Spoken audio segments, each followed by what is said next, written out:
Hi everyone, welcome to my YouTube channel where I would like to share with you some education on some of my training principles, some of my coaching philosophies. I wanted to do a sort of longer form option. We want to dive in deep with some of the things that I go over with my clients during training sessions as well as behind the scenes. Today I wanted to talk about our nervous systems, and we've heard this phrase dysregulated nervous system for a while now, and I really wanted to look at the physiology of your nervous system and kind of break down what the heck that means. We all say we're in survival mode, but how can we actually tell? You have a couple of different departments for your central nervous system, but the two I'm going to talk about today is your sympathetic and your parasympathetic. Your sympathetic is your fight, flight, or freeze response. That is your alarmed state.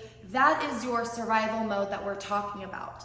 But it's not the sympathetic nervous system that is dysregulated. It is the balance between your sympathetic and your parasympathetic. If sympathetic is your fight, flight, freeze response, parasympathetic is often referred to as your rest and digest nervous system. If you are running for your life, if you are fighting off a predator, you are not going to be resting and you're not going to be digesting. So when you're in this fight, flight, or freeze mode, your heart rate's going to increase, your blood pressure is going to increase. The parasympathetic is what makes sure that your heart rate doesn't just keep increasing.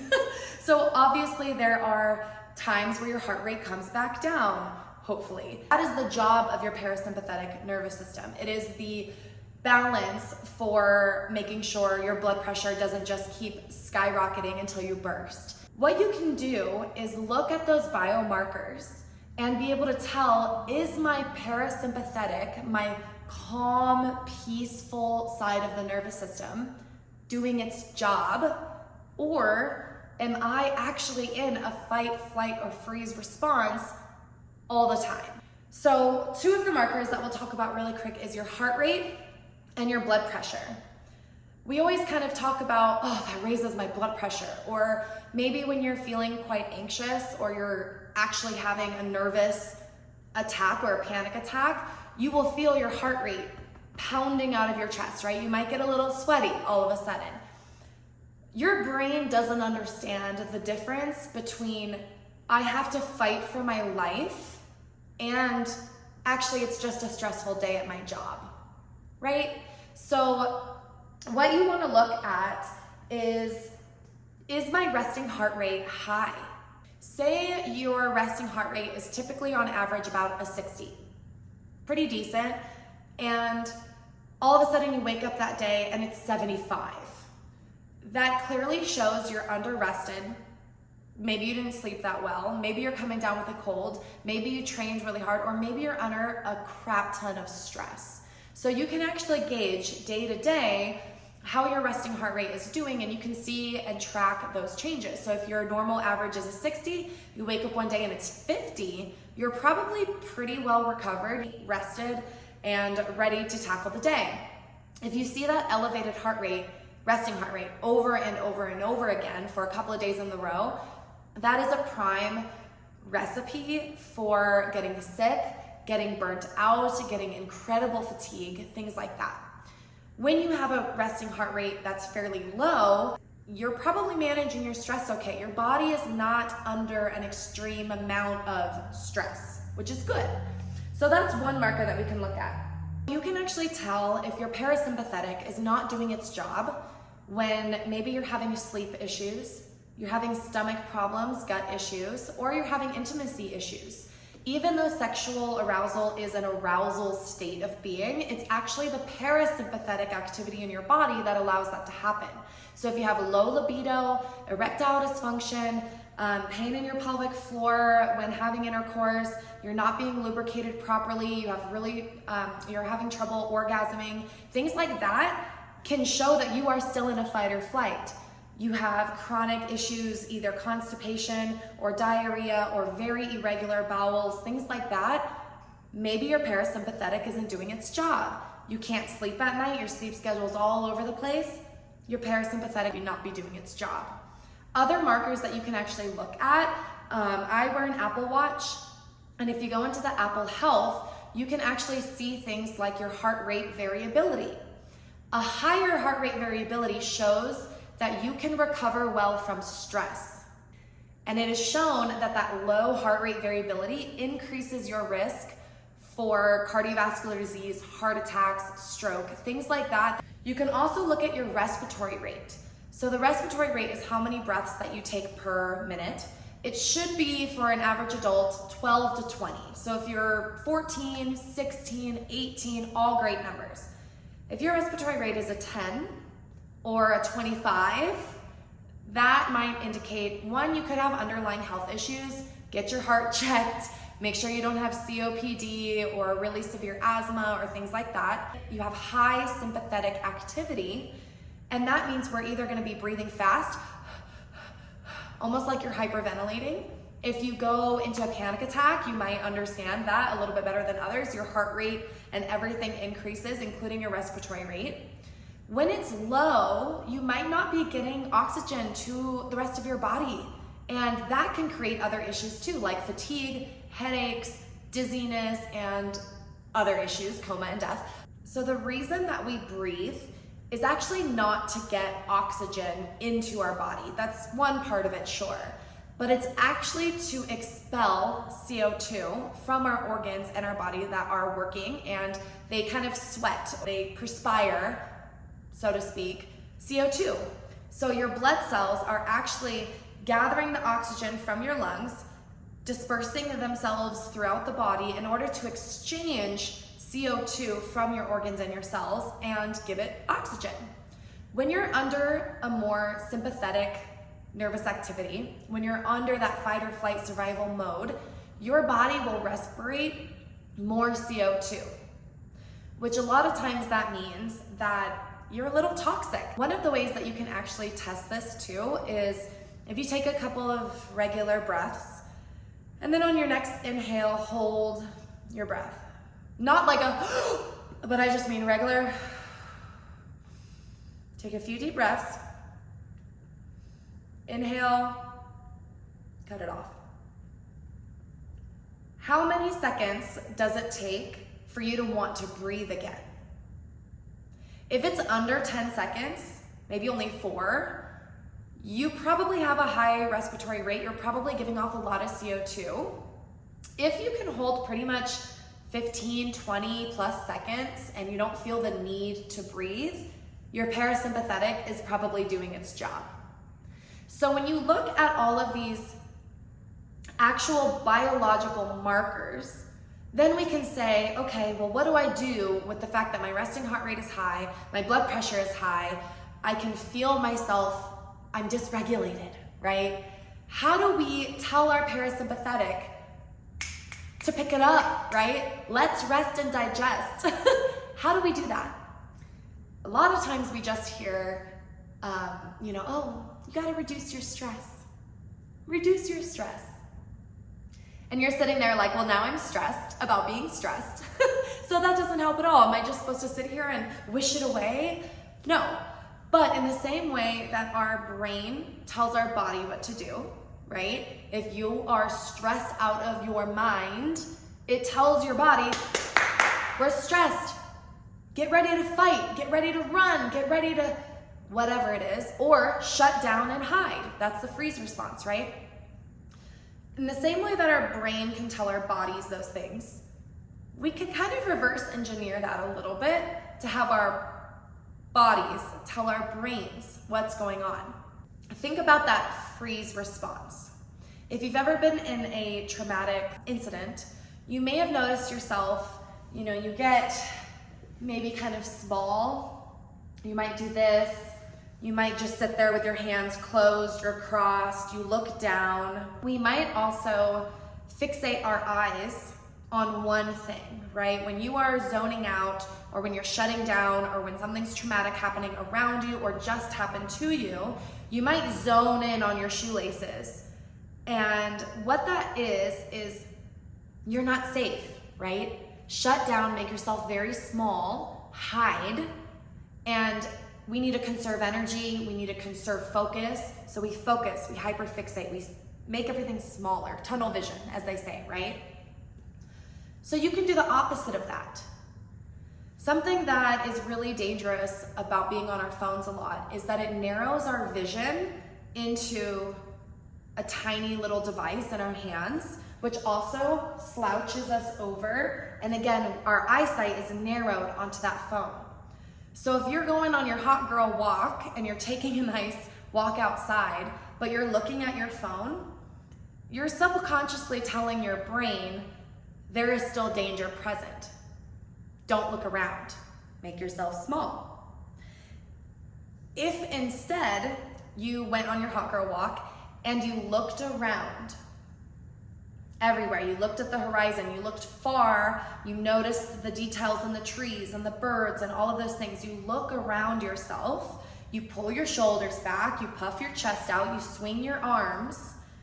In a way, you are telling your brain, nothing is chasing me. I'm good. I'm chilling. Parasympathetic. When you do yoga, is it the fact that you're in a warrior pose that reduces your stress? Maybe. But think about it. If you are able to lay in Shavasana, just corpse pose, you're just laying there flat, taking deep breaths, something that you are doing is making yourself vulnerable. You're making yourself open to a threat, but there's no threat. And if you're laying there completely exposed, vulnerable, and you're breathing thoroughly, you're telling your brain, by what your body is doing, that there's no threat, that we don't have to run, we don't have to hide, we don't have to fight. We can lay here and take full, complete breaths. Notice right now, if you take a deep breath, is it up in your chest? Or is it in your belly? If you are watching TV, slouched in your couch, on your phone, at the desk for work, if you are in your car, you're constantly sitting, in this small state. And when you open yourself up, it does something. So that's one way how what we do with our bodies will help tell our brains to get out of survival mode. Even if you don't believe it, even if you're still stressed mentally about some things, by doing the thing with your body, whether it be laying there vulnerably, taking a big walk with eye movement. Your eyes are actually part of your brain, by the way. They're just like on the outside. So it's telling your brain that things are okay. How we perceive things impacts our bodies. If you've taken any chemistry class, physics class, science class, and you learned about, is light a particle or a wave? The reason it's both, they don't really tell you this because it's a little insane to think about, but the reason it's both is because particles behave differently when observed. Let that sink in. Google that phrase if you need a nice rabbit hole to go down. This is why meditation works, therapy works, prayer can work, because you are putting out in existence something. And this is coming from somebody who is not into the voodoo, is not into the meditate on your crystals type of thing, but I am into the fact that we create our own reality. And we can't deny that the way that we perceive things and the way that we think impacts our actual reality. Let's talk about an example here.